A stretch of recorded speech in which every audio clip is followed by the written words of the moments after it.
What is good, YouTube? Quinn Wade basketball analysis coming to y'all with that quick analysis. We're going to talk about H-Town. The Houston Rockets no longer have James Harden. They are now rebuilding around Jalen Green, the number 2 overall pick that has high expectations. Most people have him as the rookie of the year. This team is going to be a tough team to watch as they have a lot of young guys that are still learning how to play, still trying to get to how to play. And on top of that, they're not going to play much defense, unfortunately, because they just don't have the pieces to do that. But it's all about growing, learning, and developing these guys to be special one day.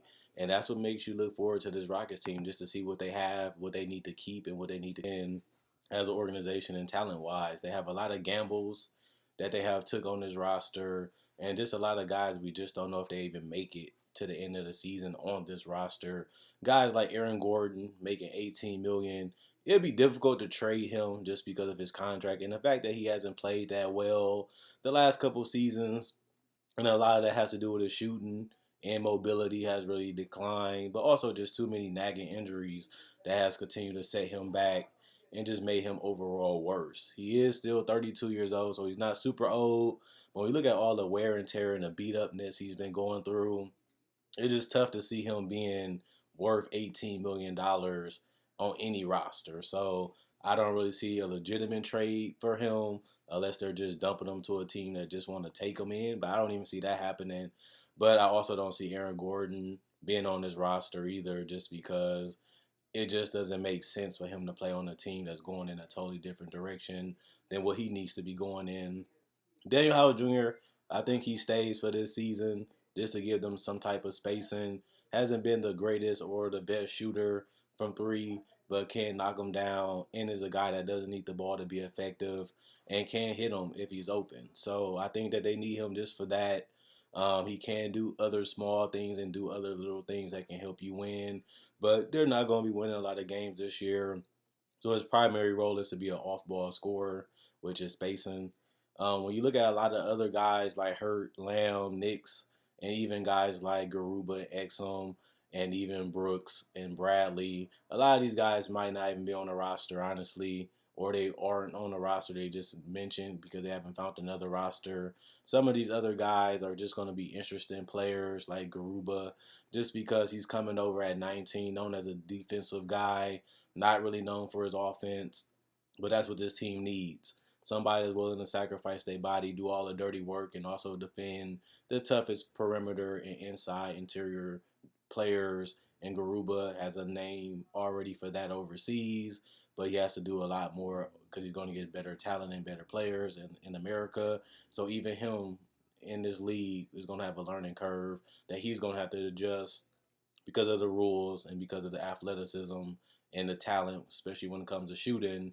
It's going to take him a while to get used to how the NBA is played. And then it's just up to him years from now to really put it all together. When you look at David Nawaba, he's an interesting guy, 28 years old, small forward, but he's really 6'5", so I don't really look at him as a small forward, even though he might play because they don't really have a lot of small forwards on this team. It's just going to be interesting to see what they do with him in the future. He made sense to take a gamble on to see if they can get a 3-and-D type of guy. But the shooting has to be there, especially at the three-point line.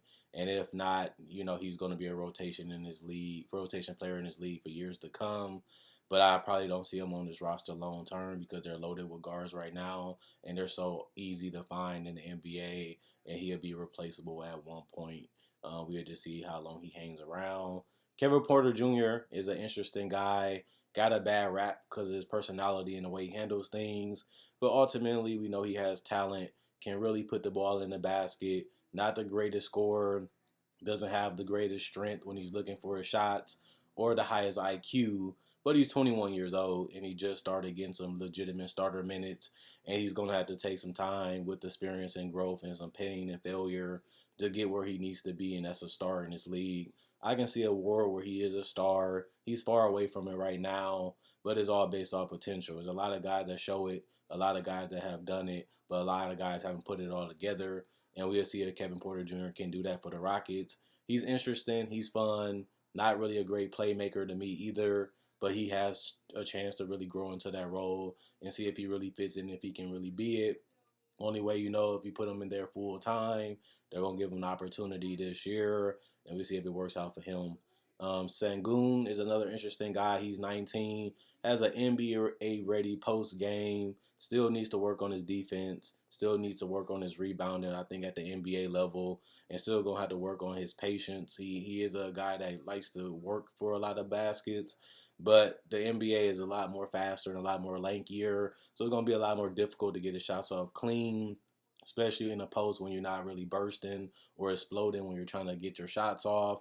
And that's something that he's going to have to adjust to and get used to at the NBA level. But he's 19. He has plenty of time as long as he stay healthy to figure things out.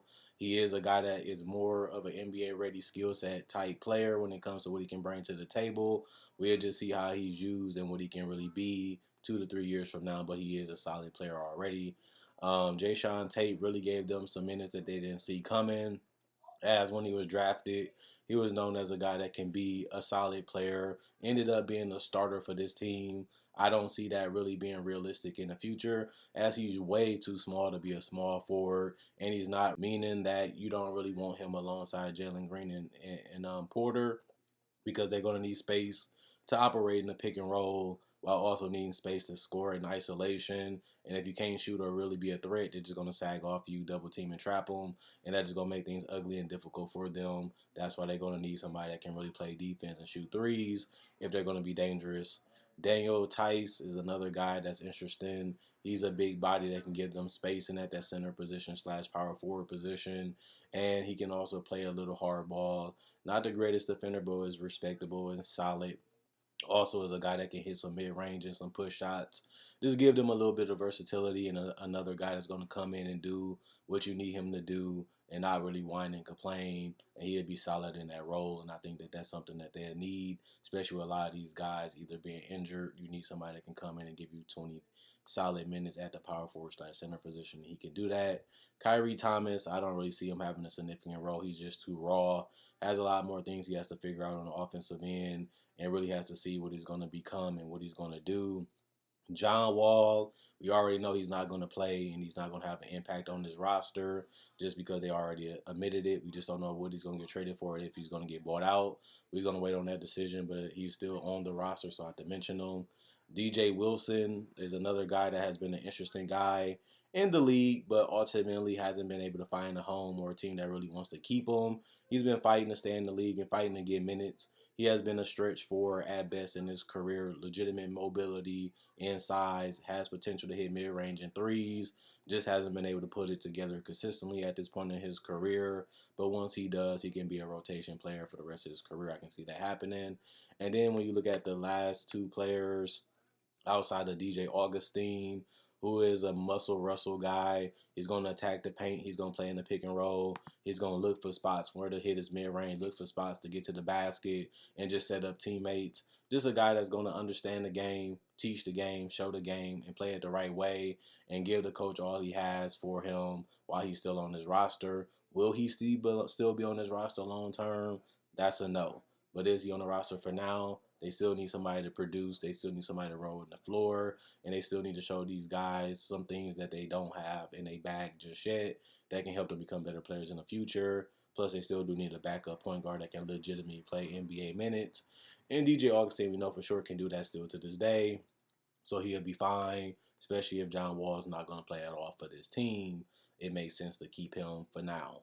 When we look at the two players that's going to be the most offensive weapons on the team outside of Kevin Porter Jr., is going to be Jalen Green and Christian Wood. Christian Wood is a 20-10 guy. If he stays on this roster, I definitely think he will still be that, as somebody got to grab the rebounds, and he's the real legit rebounder outside of Sangoon, who is nowhere near as good as Christian Wood at this point in his career. The problem with Christian Wood is, do he really fit this team now? They was trying to go all in with a championship team with James Harden. Now that James Harden is gone, they're going in more of a rebuild mode. And Christian Wood is not signed long term.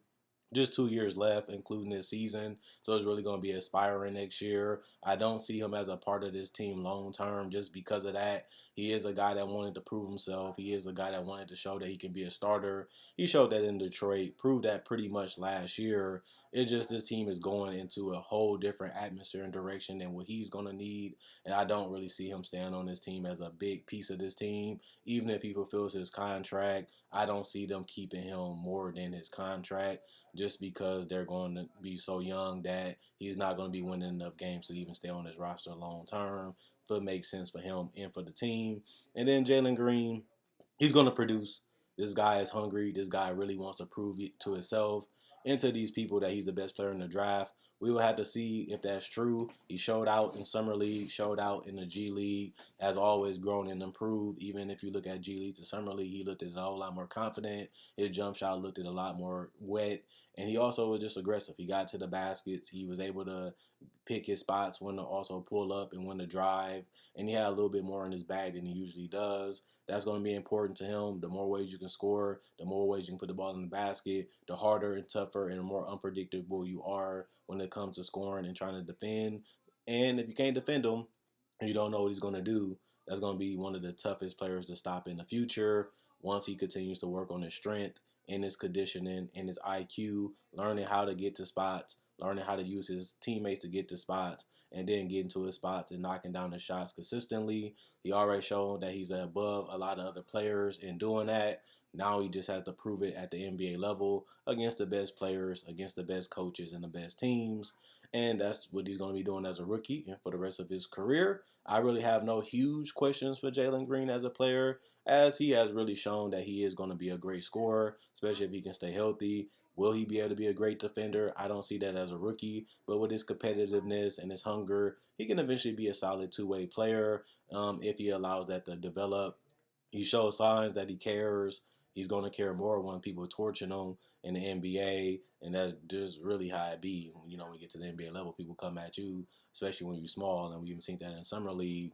And he's just going to have to add the strength, and he's going to have to add the knowledge, and just be patient where he's going to lose a lot, he's going to fail a lot, he's going to make a lot of mistakes, but just keep grinding, keep learning, keep growing, watch footage, learn from your mistakes, put in the work to correct your mistakes, and just be the best player you can be. And that's the best way you can help your team. And that's something that he has continued to show, even in high school, even in the G League. And I love what I've seen from him in Summer League. And that's what you want in your best player. That's what you want in a potential superstar. He has that mentality. He has the characteristics. It's just about putting it together on the court and just getting it done. And that's what he's going to have to do as a rookie and for the rest of his career. And we'll see what he does in Houston. This team is very raw. This team is very young. And this team don't really have a lot of veterans that can really help them learn right away and even correct a lot of their mistakes from the get-go. So this team is going to do a lot of learning by failure. They're going to make a lot of mistakes. They're going to lose a lot of games. They're going to give away games. They're going to win games they shouldn't. But it's just going to be inconsistent, and it's just going to be a lot of losses. This is going to be one of the worst teams in the NBA, just like last year. But Rockets fans, don't get mad. They're going to learn. They're going to grow. And all you can do is hope that they can continue to get better. And all you can do is hope for another lottery pick to add alongside Jalen Green to help your future be just a little bit more brighter. Plus, look at all the other picks y'all have now. Y'all have Jalen Green and a bunch of more picks. Plus, y'all might get another top 5 pick to add alongside them. It ain't going to be that bad rebuilding if y'all get the right player and if y'all get the right slot in that lottery. Then it's about developing and putting them with this core and building something special in Houston again, and eventually try to get back to that title that the last person, Hakeem Olajuwon, was able to get y'all. Haven't got that in over 30 years. We can see if y'all can break that curse with a new superstar potential in Jalen Green. This is going to be his team. This is going to be his era. He's going to make his mark on the league, and we'll see what it will be. It should be fun. It should be special. And he gives us a reason to watch this Rockets team already. And he's not even 20 years old. That's how much potential and hype he has gotten because how he has played and how he has showed us what he can do on the court. So it's warranted. And now he just has to go out there and do it again at the highest level against the best competition. And we ready for you. The fans ready, the media is ready, and these hoopers ready. And the NBA is ready for him too. Do your thing. I'm looking forward to it. I know you're a fan of mine. I know you looked up to me as a player. And it's going to be good to see you do your thing at the NBA level. And hopefully you can accomplish all the goals that you have set out for yourself. And all I can tell you is keep your head up when it get ugly. Keep grinding. Put the ball in the basket. and continue to expand your game throughout your career. And you can be the best player in the league one day. You just have to make sure this is your number one priority. If you love it, you need it, you want it, that's a recipe for success in this league, and you have it. Just continue to put in the work. Quinn Wade, basketball analysis signing out. See y'all tomorrow. Enjoy your night.